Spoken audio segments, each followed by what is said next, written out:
নমস্কার বন্ধুরা, ঝর্ণা cooking with village বুটে সকলকে স্বাগত জানাই। আশা করি সকলেই খুব ভালো আছেন। আমি একটি নতুন রেসিপি নিয়ে আসছি, কুমড়ো শাকের ডাঁটা চচ্চড়ি। এই রেসিপির জন্য নিয়েছি কুমড়ো শাক আমি পরিষ্কার করে কেটে নিয়েছি।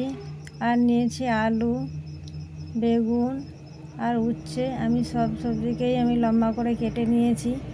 আর পোস্ত, সাদা সরষা বেটে নিয়েছি একসঙ্গে। নিয়েছি লবণ, 5 ফোড়ন আর লঙ্কা গুঁড়ো, হলুদ গুঁড়ো। এরপর উনুনে কড়া বসিয়ে দিয়েছি। কড়া গরম হয়ে গেছে। কড়াতে দেব পরিমাণ মতো সরষের তেল। তেল গরম হয়ে গেছে। এরপর আমি কেটে রাখা বেগুন ভেজে নেব।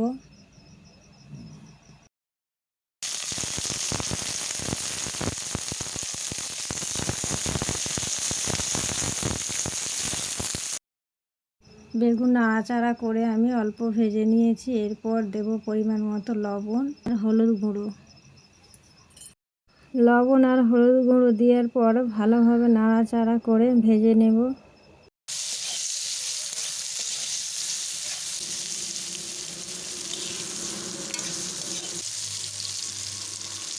3 থেকে 4 মিনিট সময় নিয়ে আমি বেগুন ভেজে নিয়েছি। এরপর তুলে নেব।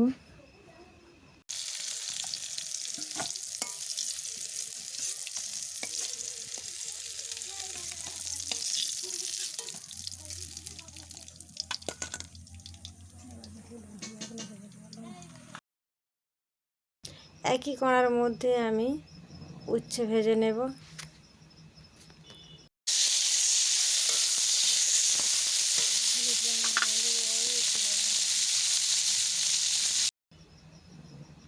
এরপর দেব পরিমাণ মতো লবণ। লবণ দেওয়ার পর ভালোভাবে নাড়াচাড়া করে ভেজে নেব।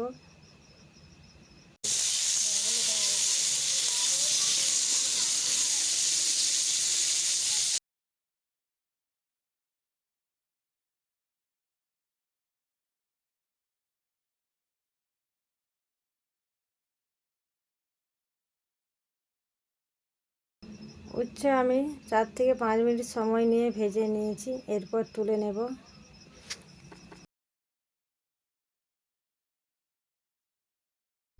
এরপর একই কড়ার মধ্যে আবার দিয়ে দেব পরিমাণ মতো তেল। তেল গরম হয়ে গেছে। এরপর দেব 2টো তেজপাতা, 5 ফোড়ন। তেজপাতার 5 ফোড়ন ভালোভাবে নাড়াচাড়া করে ভেজে নেব। তেজপাতার 5 ফোড়ন ভালোভাবে ভাজা হয়ে গেছে। খুব একটা সুন্দর গন্ধও বেরিয়েছে। এরপর দেব পরিষ্কার করে ধুয়ে রাখা আলু।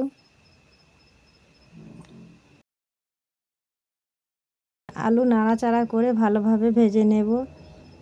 এরপর দেব পরিমাণ মতো লবণ আর হলুদ গুঁড়ো।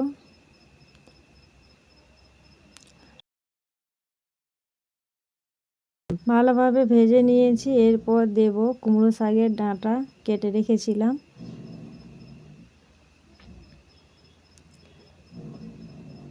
কুমড়ো শাকের ডাঁটা দেওয়ার পর ভালোভাবে কুমড়ো শাকের ডাঁটা আর আলু আরও ভালোভাবে আমি নেড়েচেড়ে ভেজে নেব। ডাঁটা আর আলু আমি ভালোভাবে ভেজে নিয়েছি। এরপর দেব কুমড়ো শাক। কুমড়ো শাক তোলার পর আমি 3 থেকে 4 মিনিট ঢাকা দিয়ে রেখে দেব। 3 থেকে 4 মিনিট ঢাকা দিয়েছিলাম। এবার খুলে নিয়েছি। দেখুন বন্ধুরা, কুমড়ো শাক অনেকটাই নরম হয়ে গেছে আর কুমড়ো শাক থেকে জলও বেরিয়েছে।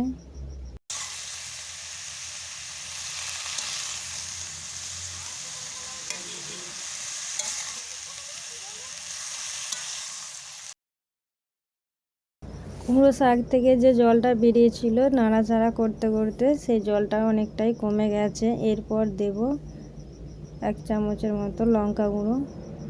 তারপর দেব পরিমাণ মতো জল। জল দেওয়ার পর ভালোভাবে নাড়াচাড়া করে নেব।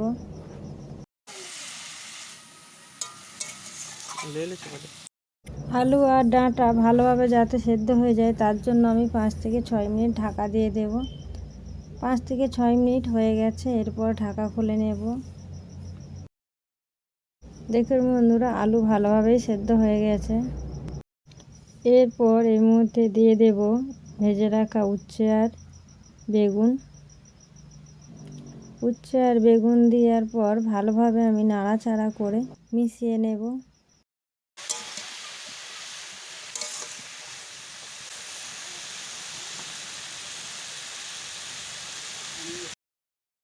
সাদা সর্ষে আর পোস্ত বেটে রেখেছিলাম, এরপর দিয়ে দেব। এরপর একটু জল দিয়ে দেব। জল দেওয়ার পর ভালোভাবে আমি নাড়াচাড়া করে মিশিয়ে নেব।